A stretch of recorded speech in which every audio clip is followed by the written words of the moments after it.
If you are tired of YouTube Shorts filling your homepage, don't worry. In 2025, it's super easy to hide them completely. In this video, I'll show you simplest way to remove Shorts video using a Chrome extension. First, you just need to open up new tab and search Chrome Web Store and press enter. Scroll down and select the official Chrome Web Store. In search, you just need to search for YouTube.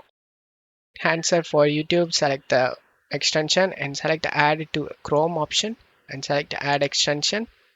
And after a few seconds, it will automatically install and appear in our Chrome toolbar. Click on this extension puzzle icon and select the extension.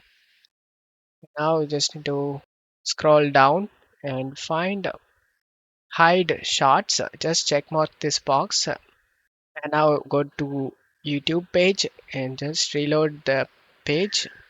Now you will see a clean layout with no shorts anywhere, just the normal video you want to watch, simple and distraction free. That's how you can easily remove YouTube shorts in 2025 using the extension. If this helped you, make sure to like the video and subscribe for more simple tech fixes. Still having issues or need another YouTube tutorial? Comment your problem below. I'll make a video to fix it.